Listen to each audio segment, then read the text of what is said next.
The story of the prodigal son is one of the most well-known parables in all of the Bible, and rightfully so. It's one of the great and moving stories from all of ancient literature. It's inspired painters and writers and led countless people into a new and deeper relationship with their Heavenly Father.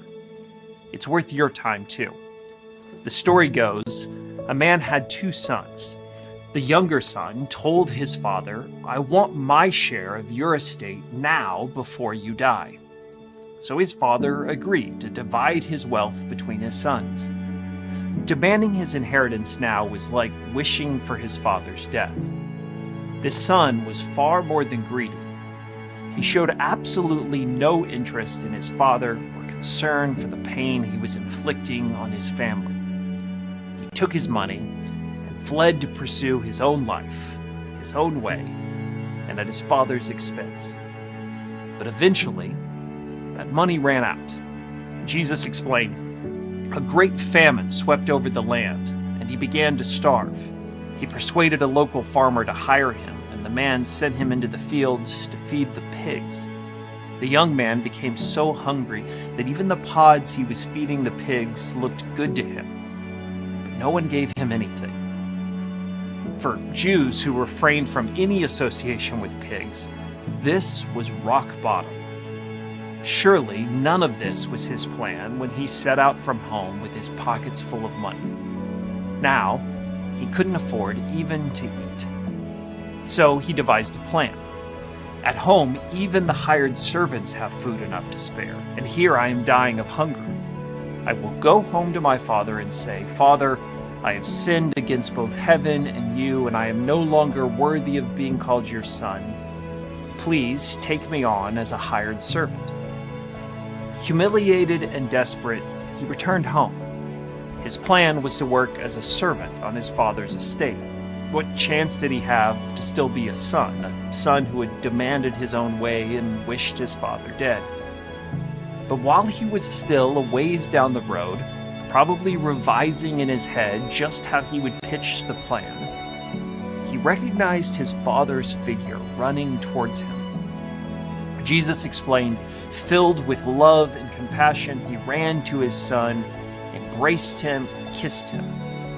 His son said to him, "Father, I have sinned against both heaven and you. I am no longer worthy of being called your son." It's easy to think of God as an unapproachable judge, looking down with condemnation on our failures and sins. But that's not how Jesus described his Father.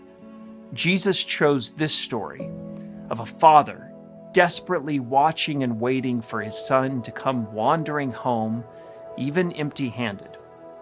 Jesus was aware of how difficult it can be to understand that kind of grace and mercy, a benevolent heavenly Father. You see, the story is actually about two brothers, one prodigal and another older brother who had stayed home and continued his work alongside his family. Jesus' parable didn't end with the prodigal coming home. It ended with this older brother returning from his day's work, frustrated at his reckless brother's welcoming.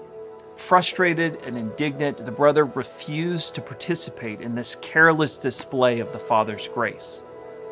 The story closes with this older son stuck, refusing to come inside and celebrate, refusing to accept grace.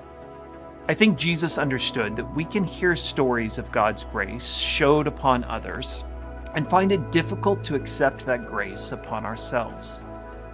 While the self-righteous older brother refused to participate, the prodigal received what he never could have imagined. The love and generosity of his father shattered any request the prodigal might have previously worked up. All he could do was fall into his father's arms. His father threw a celebration. He butchered the prized beef and wrapped his son with royal family robe. "This son of mine was dead and has now returned to life. He was lost, but now he is found." So the party began. What do you make of God's grace? Is it too much? Too reckless? Does it ruin your plans and your expectations? Is it a threat to the work you've been doing? the responsibility you've shown? Or can you, like that prodigal, let go of your plan and receive the far better thing our Father is longing to offer you? Listen.